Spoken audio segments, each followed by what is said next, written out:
Competition hub के video lecture में स्वागत है। और आज हम लोग पढ़ने वाले हैं बिहार स्पेशल का अति महत्वपूर्ण जो भी न्यूज है आपके अप्रैल मंथ का, वो करने वाले हैं। मार्च तक हमने कर लिया था, अप्रैल और मई बचा हुआ था, तो उसको भी मैं करवा दूंगा। और आपको जो पूछा जाएगा एग्जाम में वो आप लोग याद रखेंगे। कम से कम तो जून तक का आपके पास करंट अफेयर्स का अपडेट होना चाहिए, यानी आपको जून माह तक के जो भी करेंट अफेयर्स बने हैं उसको आप लोग को देख लेना है अच्छे से। ठीक है, निश्चित तौर पे यहाँ से क्वेश्चंस पूछे जाएंगे। अब देखिए, एक अति महत्वपूर्ण यहाँ पे टॉपिक है, लाइन है यहाँ पे। अरविंद पनगड़िया जो हैं वो नालंदा विश्वविद्यालय के कुलाधिपति बन चुके हैं।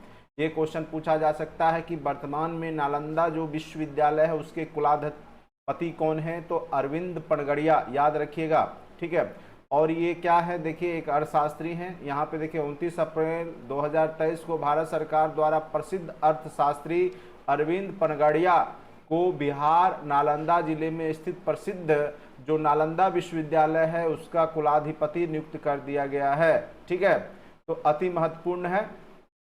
ठीक है, ये पहले नीति आयोग के उपाध्यक्ष भी रह चुके हैं, तो इसीलिए ये बहुत ही महत्वपूर्ण हो जाता है। ठीक है, और इनको पद्म भूषण से भी सम्मानित किया गया है। और संयुक्त राज्य अमेरिका की सम्मानित जो कोलंबिया यूनिवर्सिटी है वहाँ पे ये अर्थशास्त्र के प्रोफेसर भी रह चुके हैं। उल्लेखनीय है कि बिहार के नालंदा जिले में स्थित प्राचीन नालंदा विश्वविद्यालय के परिसर में नव स्थापित विश्वविद्यालय, जो कि भारतीय संसद के अधिनियम द्वारा स्थापित राष्ट्रीय महत्व का एक अंतर्राष्ट्रीय संस्थान है जो विदेश मंत्रालय के तत्वाधान में कार्य करता है। तो यही है अरविंद पनगड़िया, जिनको कि बना दिया गया है कहाँ का कुलाधिपति, तो नालंदा विश्वविद्यालय का। अति महत्वपूर्ण है। उसके बाद देखिए, पहली बार मछली उत्पादन में पहली बार बिहार आत्मनिर्भरता प्राप्त किया। और टोटल, ये अति महत्वपूर्ण है बीपीएससी के लिए, टोटल मछली उत्पादन कितना हुआ है, तो 8.46 लाख टन। 8 दशमलव दुगुना, याद रखिएगा, जैसे 8 है या 4 दूनी 8 या 8 का आधा। ठीक है, ये याद रखिए, कम से कम 8.4 याद रखिएगा, कम से कम 8.46 लाख टन जो है, यानी 8,46,000 टन का मछली का उत्पादन हुआ। बीते वर्ष जो है यही उत्पादन 7.68 लाख टन था। तो वृद्धि कितनी हुई है, तो 85,000 टन का। तो ये अति महत्वपूर्ण है। पिछले जो 21-22 सेशन से 22-23 में जो वृद्धि हुई है मत्स्य का, उसमें बहुत ज़्यादा बढ़ोतरी देखने को मिला है, यानी यहाँ पे 85,000 टन की वृद्धि हुई है। और अब भारत में बिहार जो है आत्मनिर्भर बन चुका है मत्स्य उत्पादन में। ठीक है, अति महत्वपूर्ण है। और बिहार में अगर पूछे सबसे ज़्यादा जो है मत्स्य कहाँ पे उत्पादन होता है, तो सबसे ज़्यादा मत्स्य उत्पादन करता है आपका मधुबनी, और जबकि जहानाबाद में सबसे कम होता है मछली उत्पादन, 1.55 हजार टन। यानी अगर पूछे सबसे ज़्यादा बिहार में मछली उत्पादन कहाँ होता है, तो आपको बताना है मधुबनी, और अगर पूछे सबसे कम तो जहानाबाद। ठीक है, तो अति महत्वपूर्ण क्वेश्चन यहाँ से पूछा जा सकता है आपके एग्जाम में। अब देखिए, आईआईटी पटना और सीडेक के मध्य हुआ जो आपका एमओयू साइन। ठीक है, यानी जो आपका जो आईआईटी पटना है और जो सीडेक एक जो राष्ट्रीय स्तर की संस्था है, खास करके जो है तकनीकी विज्ञान में, ये कंप्यूटर में ये सब रिसर्च करती है, और ख़ास करके सुपर कंप्यूटर संबंधित आप देखेंगे कि सीडेक के जो पुणे में है उसी के द्वारा बनाया जाता है। ठीक है, तो यहाँ पे जो है दोनों के बीच समझौता हुआ है, और बिहार में भी कहीं ना कहीं अब जो है आईआईटी पटना में हो सकता है, और शायद वही है। यहाँ पे देख लेते हैं न्यूज। 2 मई 2023 को आईआईटी पटना में सितंबर 2023 तक सुपर कंप्यूटर स्थापित करने के लिए जो है समझौता हो चुका है। तो ये याद रखिएगा, कब तक, तो 2023 में आपका सुपर कंप्यूटर आपके राज्य में भी होगा। ठीक है, सुपर कंप्यूटर एक ऐसा कंप्यूटर होता है जिसमें बहुत सारे प्रोसेसर को जो है समानांतर क्रम में लगाया जाता है, और उसका स्पीड फ्लॉपी में होता है, बहुत फास्ट चलता है। खास करके ये सब रिसर्च के लिए यूज होता है। ठीक है, एमओयू पे पटना के जो आईआईटी के निदेशक हैं प्रोफेसर टीएन सिंह, और सीडेक के महानिदेशक डीजी मंगेश। हो सकता है पूछ दे कि सीडेक के महानिदेशक कौन है, तो मंगेश हैं। और वहीं आईआईटी पटना के जो निर्देशक हैं टी.एन. सिंह है, प्रोफेसर टी.एन. सिंह, इन दोनों के बीच में वार्तालाप हुई है, हस्ताक्षर हुए हैं। ठीक है, तो ये याद रखिएगा। और कितने करोड़ रुपए का लागत से बनेगा, तो ये याद रखिएगा, ये जो है इस सुपर कंप्यूटर को लगाने की लागत 20 करोड़ रुपये लगेगी। 20 करोड़ रुपये से ये बनेगा। और इसका जो है स्पीड जो होगा 833 tera flop, 1 trillion floating point operation के साथ डाटा का गणना कर सकते हैं। आप सोच सकते हैं कि कितना ये फास्ट आपका सुपर कंप्यूटर बनेगा। चलिए नेक्स्ट पॉइंट पे यही है आपके दोनों। ठीक है, अब नेक्स्ट पॉइंट पे आते हैं। IGIMS जो आपका इंदिरा गांधी जो आयुर्वेद संस्थान है, और सीडेक, इन दोनों के बीच में भी एक समझौता हुआ है। ठीक है, सीडेक और IGIMS जो कि आपका बिहार का दूसरा सबसे कह सकते हैं कि बड़ा मेडिकल इंस्टीट्यूट है। ठीक है, प्रमुख बिंदु Indira Gandhi institute of medical science के निदेशक डॉक्टर विनय कुमार हैं, और सीडेक के निदेशक पटना, सीडेक पटना के निदेशक आदित्य कुमार सिन्हा, सीडेक के महानिदेशक ई मंगेश। यानी ये जो है सीडेक, ये डॉक्टर विनय कुमार निदेशक हैं। ठीक है, और उन्होंने सीडेक के जो ई मंगेश की उपस्थिति में MOU को साइन किया है, तो जिसके तहत जो है यहाँ पर आर्टिफिशियल इंटेलिजेंस का प्रयोग किया जाएगा। ठीक है, और आर्टिफिशियल इंटेलिजेंस का एक ऐसा तकनीकी सिस्टम होता है जिसमें सॉफ्टवेयर के जरिए कंप्यूटर को इंसानों की तरह सोचने, समझने और काम करने की क्षमता विकसित की जाती है। ठीक है, तो खास करके इसमें मेडिकल क्षेत्र में इसका यूज होगा डाटा बेस को तैयार करने में, उपकरण के रखरखाव में, स्टाफ की कमी को पूरी करने में, और प्रयोगशालाओं में सुविधाओं को बढ़ाने तथा रोगों को शीघ्र पता लगाने और निदान में। तो बहुत सारे इक्विपमेंट लगाए जाएंगे जिससे कि आर्टिफिशियल, जैसे मान के चले किसी को कैंसर है, तो कैंसर का पता लगाने में या औषधियों के विकास में यहाँ पे AI का प्रयोग किया जाएगा। तो अति महत्वपूर्ण है कि पटना का जो IGIMS है, इंदिरा गांधी आयुर्वेद संस्थान ने सीडेक के साथ समझौता किया है, अति महत्वपूर्ण था। उसके बाद है मिशन परिवर्तन। क्या है मिशन परिवर्तन? तो तेजस्वी यादव ने मेडिकल कॉलेज में के सेहत में सुधार के लिए 60 दिन के तर्ज पर एक मिशन परिवर्तन लॉन्च किया है। तो किसने किया है? तो तेजस्वी प्रसाद यादव ने, जो कि उप मुख्यमंत्री है बिहार के। ठीक है, इस मिशन का उद्देश्य अस्पतालों को मरीज फ्रेंडली बनाना, यानी जो भी वहां जाएंगे उसके हिसाब से, मतलब यूजर फ्रेंडली आप सुनते होंगे, यानी जो मरीज जाएंगे वो बहुत ज़्यादा सुविधा का अनुभव करेंगे। कॉलेजों में अनुशासन को लागू करने के साथ साथ मेन पावर के आधार पर इलाज की व्यवस्था करना है। ठीक है, वहाँ पे मेन पावर जो है बहुत ज़्यादा, जो मरीज की सेवा करने वालों की संख्या होगी उसके आधार पे वहाँ पे काम होगा। ठीक है, तो यहाँ पे जो है मेन रूप से मेडिकल के क्षेत्र में जो है वो सुधार करने की बात की गई है। ठीक है, सभी मेडिकल कॉलेजों में 611 प्रकार की आवश्यक दवाएं उपलब्ध रहेगी 24 घंटा, जिससे मरीजों के जो पॉकेट है उस पर बोझ नहीं बढ़ेगा, यानी कम होगा। यानी आपको सरकारी अस्पताल में दवाइयाँ हर एक तरीका का उपलब्ध करवाने का प्रयास किया जाएगा, साफ सफाई वगैरह पे विशेष ध्यान दिया जाएगा। ठीक है, तो यही है आपका मिशन परिवर्तन। अगर पूछे मिशन परिवर्तन क्या चीज़ से संबंधित है, तो ये याद रखिएगा, मेडिकल को यूजर मरीज फ्रेंडली, ठीक है, जो आपके अस्पताल हैं मेडिकल कॉलेज को वो मरीज फ्रेंडली बनाने के लिए जो है एक कह सकते हैं कि उपाय है, या कह सकते हैं एक मिशन है। मिशन परिवर्तन मेडिकल से जुड़ा हुआ है। अब देखिए, भारत और नेपाल जो पड़ोसी देश है उसके बीच में जो है रेलवे लाइन पे पटरी पे ट्रेन दौड़ाने की बात है। तो जगह है बथनाहा से NCY तक यह जो है। अब देखिए इसका क्या है वो देखते हैं। 7 मई 23 को रेलवे बोर्ड के कार्यपालक निदेशक, जिनका नाम है प्रदीप कुमार ओझा, ने बताया है कि बिहार के अररिया जिले के, तो अररिया जिले में Jogbani Viratnagar cross border rail link के तहत भारत नेपाल के बीच बथनाहा से जोगबनी नेपाल, तो जोगबनी नेपाल, तो वहां तक जो है कस्टम यार्ड तक निर्मित रेल लाइन पर जल्द ही ट्रेन का संचालन किया जाएगा। यानी नेपाल के बथनाहा से जोगबनी, ठीक है, यहाँ पे भारत से नेपाल के बीच में, यानी बथनाहा से जोगबनी नेपाल कस्टम यार्ड तक जो रेलवे लाइन निर्मित किया गया है उस पर बहुत जल्द ट्रेन दौड़ाने की बात की जा रही है। ठीक है, तो भारत और नेपाल को जोड़ने की महत्वपूर्ण ये योजना है, प्रोजेक्ट है, जिसको कि बथनाहा से विराटनगर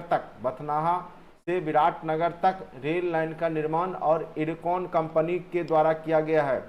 और किस कंपनी ने किया है? तो इरकॉन ने किया है। ये भी याद रखना है आपको। जो आपका बथनाहा से विराटनगर का, जो बथनाहा शायद बिहार में है और बिहार से जो नेपाल का है, इसके बीच का जो दूरी है, इसको जो है रेलवे लिंक के माध्यम से जो जोड़ा गया है। किस कंपनी ने जोड़ा है? तो इरकॉन कंपनी।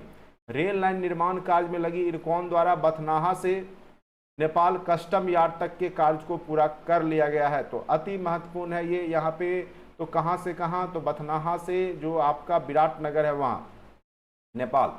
विश्व रिकॉर्ड में दर्ज पटना की गंगा महाआरती। तो पटना में भी अब गंगा महाआरती आपको देखने को मिलेगा। पहले ऐसी जो चीज़ें हैं वो वाराणसी में देखने को मिलती थी, लेकिन अब बिहार में भी। तो ये याद रखना है। 7 मई 23 को मीडिया से मिली जानकारी के अनुसार जो है IDPTS की ओर से पटना के कलेक्ट्रेट घाट पर आयोजित 11 दिवसीय गंगोत्सव कार्यक्रम गंगा महाआरती का अद्भुत प्रदर्शन के साथ संपन्न हुआ, जिसने पूरा वर्ल्ड रिकॉर्ड दर्ज कर दिया। ठीक है, तो ये याद रखना है।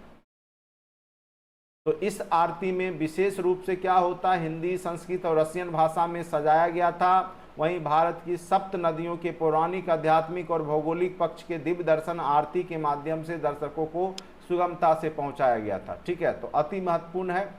और इस ऐतिहासिक आरती का संगीत संयोजन व निर्देशन बक्सर की धरती के जो लाल मुरार ग्राम के जो कथक हैं, उनका नाम है गुरु भक्त सिंह, उन्हीं के द्वारा यह विकास किया गया था। और विदित है कि यह कार्यक्रम 27 अप्रैल 23 को कलेक्ट्रेट गंगा घाट पर शुरू हुआ, जिसमें 501 महिलाओं ने, कितनी महिलाओं ने? 501 महिलाओं ने नृत्य के माध्यम से गंगा की महाआरती की। तो अति महत्वपूर्ण ये यहाँ पे बनता है, विश्व रिकॉर्ड दर्ज किया गया है इसीलिए। ठीक है, अब आते हैं बिहार में धान की नई किस्म जो है सबौर कुंवर।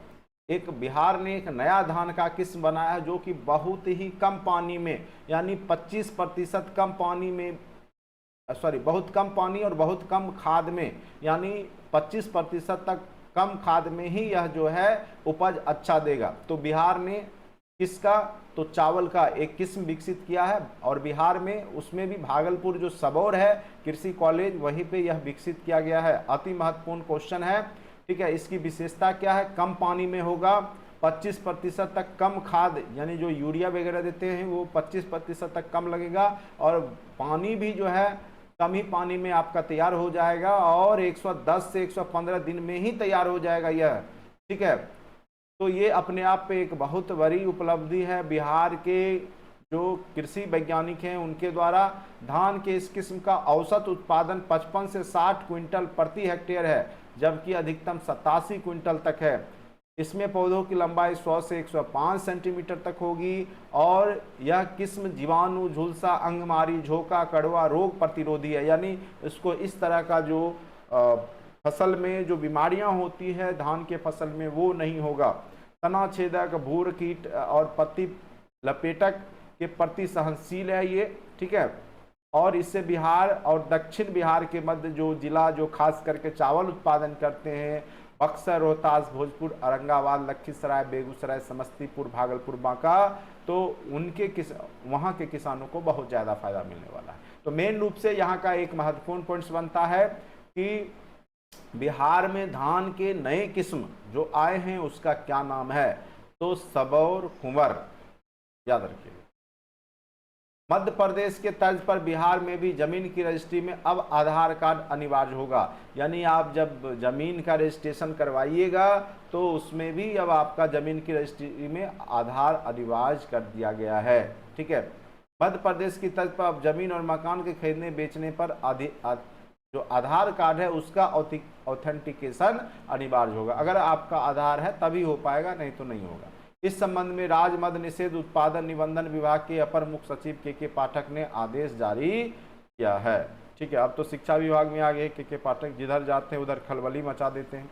राज्य में आधार ऑथेंटिकेशन अनिवार्य होने से संपत्तियों के बेनामी ट्रांजैक्शन पर रोक लगेगी वही खरीदार विक्रेता की सही पहचान भी और आधार नंबर ऑथेंटिकेशन से आसान हो जाएगा, जिससे फर्जीवाड़ा पर रोक लगेगी। तो अति महत्वपूर्ण है। बिहार के सारण में इंटरनेशनल फिल्म फेस्टिवल का आयोजन किया गया, यानी अंतरराष्ट्रीय फिल्म। तो सारण मुख्यालय किसका है? छपरा का, जिसमें 2 दिवसीय इंटरनेशनल फेस्टिवल का जो आयोजन किया गया, ठीक है, इसको सीजन 3 कहेंगे। और इसमें जो 21 देश के, यानी यह छपरा के ऑडिटोरियम में 13 मई को शुरू हुआ, 2 दिवसीय था, और इसमें विभिन्न देशों के, विश्व के 21 देशों के फिल्मों का प्रदर्शन किया गया।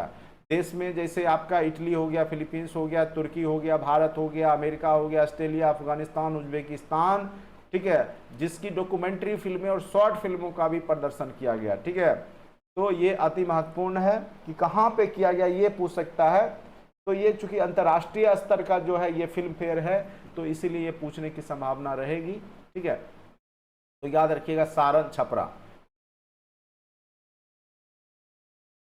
अब एक है महत्वपूर्ण क्वेश्चन, मजदूर के बेटे को कैलिफोर्निया 2023 में हैंसन लीडरशिप प्रोग्राम के लिए चुना गया है। अति महत्वपूर्ण है, एक जो मजदूर के बेटे हैं उनको हैंसन लीडरशिप प्रोग्राम के लिए चयन किया गया है। उनका नाम है गौतम कुमार, जो कि मसौड़ी के हैं। अति महत्वपूर्ण है, 15 मई 23 को मीडिया से मिली जानकारी के अनुसार बिहार के मसौड़ी के एक जो दिहाड़ी मजदूर हैं, ठीक है, 20 उनका बेटा है, 20 वर्षीय बेटा गौतम को अमेरिका के कैलिफोर्निया में 2023 में हैंसन लीडरशिप प्रोग्राम के लिए 20 युवाओं में से चुना गया है, ठीक है।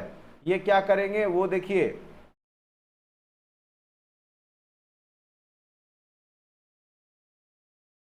गौतम जो है बीपीएल श्रेणी में आते हैं और विश्व स्तरीय प्रतिष्ठित महीने भर चलने वाले नेतृत्व कार्यक्रम में उनको भारत की तरफ से चुना गया है। गौतम के पिता संजय मांझी बिहार के मसौड़ी में दिहाड़ी मजदूर और टोला सेवक के रूप में काम करते हैं। उनकी मां लगनी देवी गृहिणी हैं और गौतम अपने परिवार में हाई स्कूल पूरा करने वाले जो हैं पहले सदस्य हैं, ठीक है। गौतम को अपने राष्ट्रीय संगठन डेक्सटेरिटी ग्लोबल द्वारा पहचाना गया है, तब से उन्हें डेक्सटेरिटी द्वारा निरंतर प्रशिक्षित किया गया और डेक्सटेरिटी ग्लोबल के नेतृत्व विकास कार्यक्रम, डेक्स स्कूल कैरियर विकास कार्यक्रम, डेक्सटेरिटी टू कॉलेज में कठोर प्रशिक्षण प्राप्त किया, ठीक है। और 2 वर्ष पूर्व गौतम राष्ट्रीय समाचारों में थे जब उनका डेक्सटेरिटी टू कॉलेज फेलो के रूप में पूर्ण छात्रवृत्ति पर अशोका विश्वविद्यालय में चयन हुआ था। वो वर्तमान में कंप्यूटर साइंस के 2य वर्ष के छात्र हैं, ठीक है। गौरतलब है कि California University of San Diego में स्थित हैंसन लीडरशिप प्रोग्राम विश्व शांति अंतर्राष्ट्रीय सहयोग, ठीक है, को बढ़ावा देने और दुनिया भर के लिए प्रेरणादायी युवाओं के चयन पर उन्हें प्रशिक्षित करता है। इस प्रोग्राम के अंतर्गत गौतम को पूर्ण छात्रवृत्ति मिली है और उनके आने जाने का हवाई किराया, रहने खाने पीने की व्यवस्था, परिवहन आदि जो है हैंसन द्वारा, जो वहाँ का संगठन है, उसके द्वारा उठाया जाएगा। तो विश्व शांति पे ये कार्यक्रम आयोजित होता है। चलिए, बिहार में गंगा नदी के किनारे वाले शहरों में बनेगा एसटीपी। एसटीपी फॉर होता है sewerage treatment plant. STP for क्या होता है? सीवरेज, यानी जो भी गंदगियां शहरों से निकलेगी तो उसके कचरे को जमा करके उसका क्या बना दिया जाएगा? खाद बना दिया जाएगा। जो भी आप लोग उर्वरक के रूप में खेतों में किसान डालते हैं वो बना दिया जाएगा, जिससे गंगा भी आपका प्योर रहेगी, शुद्ध रहेगी और साथ साथ कचरे भी जो है नदी में नहीं जाएंगे, जिससे जो आपका जल प्रदूषण होता है वो रुकेगा, ठीक है। तो ये अति महत्वपूर्ण है। तो बिहार के गंगा नदी के किनारे अब आपका एसटीपी बनाया जाएगा, ठीक है। अब देखिए, जानकारी के अनुसार बिहार में गंगा नदी के किनारे 23 शहरों और उसकी सहायक नदी वाले 16 शहरों में सीवरेज, यानी टोटल आपका कितना हो गया? 23 और 16 को जोड़ लीजिए तो 39 जो आपका जो शहर होगा बिहार का, 23 शहर जो कि गंगा नदी मेन रूप से होंगे किनारे और 16 जो अन्य उसकी सहायक नदी है उसके किनारे बसे शहर में एसटीपी। और ऐसा इसलिए भी किया गया क्योंकि यहाँ पे इनको जो है राष्ट्रीय प्राधिकरण की तरफ से नदी जो प्रदूषण फैलाने के लिए बिहार को जुर्माना भी देना पड़ा था पिछले वर्ष। तो अति महत्वपूर्ण है। तो एसटीपी जो है आपका सीवरेज ट्रीटमेंट प्लांट बिहार में अच्छे तरीका से अब किए जाएंगे, ठीक है। देखिए यही है, कचरा जो है अलग हो जाएगा और पानी, शुद्ध पानी जो है गंगा नदी में जाएगा, जो भी आपके नहर नालियों से निकलता है उसका। ठीक है, बिहार रजिस्ट्रीकरण नियमावली 2023 अधिसूचित। ठीक है, अति महत्वपूर्ण है ये।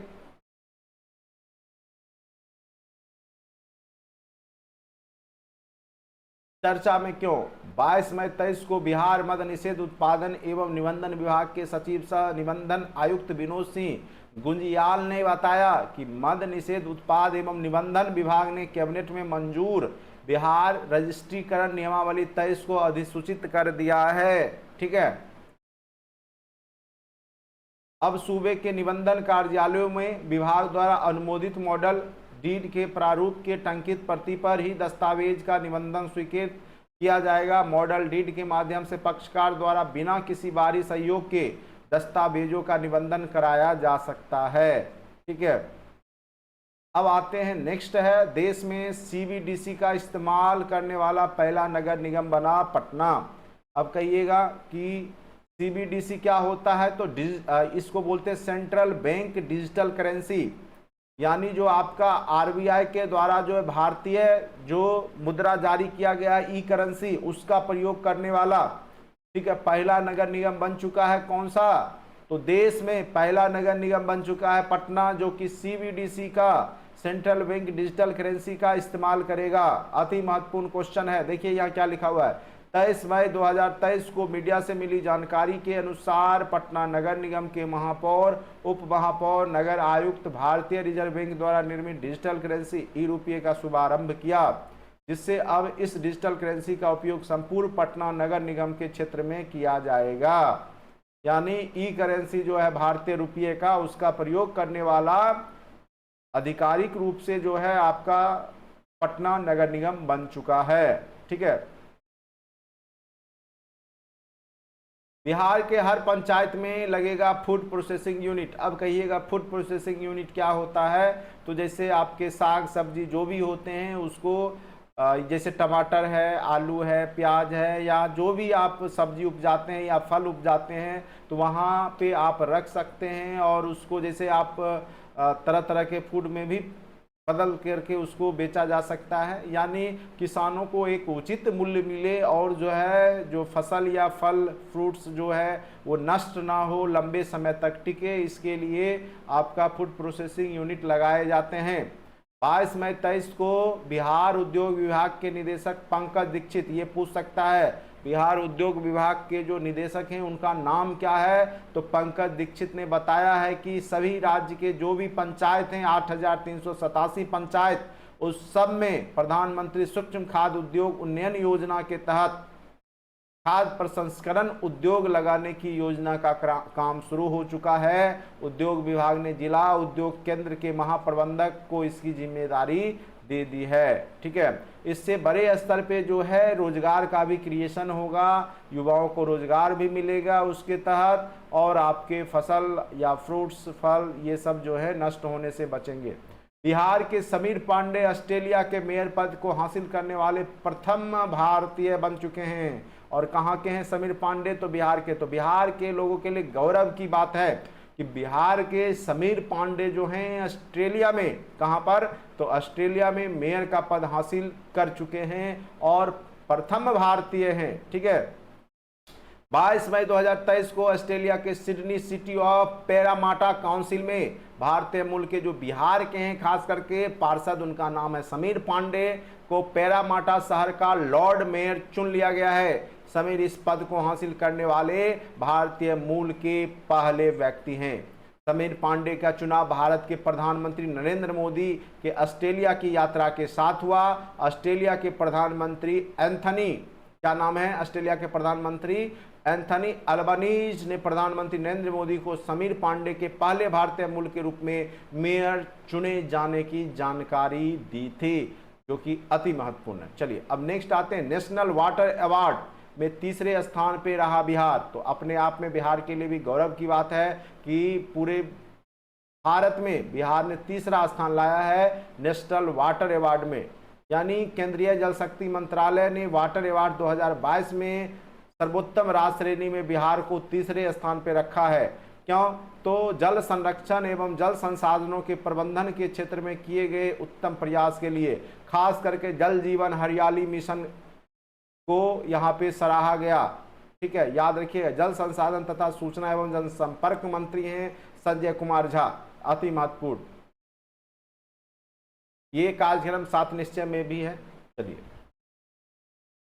बिहार में 793.97 करोड़ रुपए के 67 निवेश प्रस्तावों को मंजूरी दी गई है। ठीक है, अब देखिए इसमें क्या है कि जो भी बिहार विकास आयुक्त हैं उनका नाम है विवेक कुमार सिंह की अध्यक्षता में राज्य निवेश प्रोत्साहन परिषद की 47वीं बैठक में 2 करोड़ रुपए से अधिक 67 प्रस्तावों को प्रथम स्टेज की हरी झंडी दी गई है। 793.97 करोड़ रुपए के निवेश बिहार में किए जाएंगे, खास करके उद्योग के क्षेत्र में। और कहां कहां किया जाएगा इसको आप लोग अच्छे से देख सकते हैं। किशनगंज के ठाकुरगंज में, और ये क्वेश्चन पूछा था एक बार, चाय की भी खेती होती है। ठीक है, ठाकुरगंज के मक्का आधारित 2 यूनिट प्रस्तावित हैं 238 करोड़ और 92 करोड़ के। मुजफ्फरपुर में अमूल मिल्क प्रोसेसिंग यूनिट लगेगा।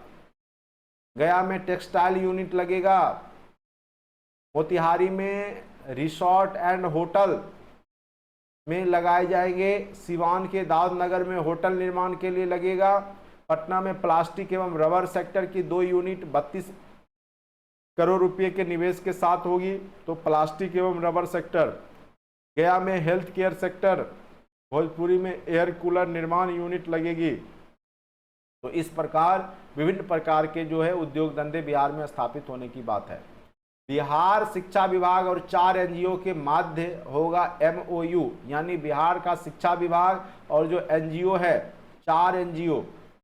अब उसके तहत क्या होगा सो देखिए, 28 मई 2023 को बिहार शिक्षा विभाग के अपर सचिव, उस समय दीपक कुमार सिंह ही थे, की अध्यक्षता में विशेष बैठक में निर्णय लिया गया है कि सरकारी स्कूलों की शिक्षा गुणवत्ता विस्तार के लिए 4 स्वयंसेवी संस्थाएं वित्तीय तकनीकी मदद मुहैया कराने के लिए शिक्षा विभाग के लिए MOU पर साइन करेंगे। ठीक है, तो इसमें खास करके जो भी विद्यालय के लर्निंग प्रोसेस है उसको सुधारने के लिए ये सब सारे जो है MOU पे साइन किया गया है। और बच्चों के आध्यात्मिक नैतिक विकास के लिए जेसुइट पीस मिशन काम करेगी। ठीक है, तो तरह तरह के, जैसे आपका तरह तरह के हैं जो 4 हैं, उसमें देखिए क्या लिखा हुआ है। इनमें केंद्रीय भंडार नामक संस्था 9 से 10 विद्यार्थियों को स्पेशल कंटेंट मुहैया कराएगी। विशेष रूप से QR कोड से क्रियाशील होने वाले विषय सामग्री उपलब्ध कराएगी। इसके अलावा 3 अन्य संस्थाएं बिहार में शिक्षा की बेहतरी के लिए काम करेंगे। आदित्य बिरला ग्रुप की संस्था जो माइंड स्पार्क है वो भी शामिल है। यह ऐप के माध्यम से बच्चों के लर्निंग लेवल को सुधारने का काम करेगा। ऐप बना करके बच्चों की पढ़ाई की जाएगी। केंद्रीय भंडार संस्था लर्निंग ऐप के जरिए विद्यार्थियों एवं अध्यापकों को मोबाइल ऐप पोर्टल के जरिए पठन पाठन सामग्री उपलब्ध कराई जाएगी। ठीक है, इस प्रकार से आप देखेंगे कि नैतिक और जो सर्वांगीण विकास है बच्चों का उस पर विशेष फोकस यहाँ पे किया जाएगा। बिहार के सभी मेडिकल कॉलेज अस्पतालों के भवन एक ही रंग के होंगे। ऐसे भी बिहार में स्कूल वगैरह एक ही रंग के थे, तो अब जो है मेडिकल जितने भी अस्पताल होंगे सबको एक ही कलर में रंगने की बात की जा रही है। ठीक है, अब आते हैं, चलिए, तो ये सारा न्यूज़ था आपका अब मई मंथ का। ठीक है, मई मंथ का ये सारा न्यूज़ था जो कि महत्वपूर्ण लाइन को हमने आपको बता दिया जहां से BPSC क्वेश्चन पूछ सकता है। उम्मीद करते हैं आपको अच्छा लगा होगा और आप लोग इसको दृष्टि के साइट से भी डाउनलोड कर सकते हैं। ये दृष्टि का ही नोट्स है, बहुत ही अच्छा कंटेंट्स है, तो आप लोग वहां से इसको डाउनलोड करके भी पढ़ सकते हैं। बस हमने एक थ्रोली आपको एक बता दिया कि ये सब न्यूज़ आपके लिए महत्वपूर्ण है। ठीक है, चलिए आज के लिए इतना ही, धन्यवाद।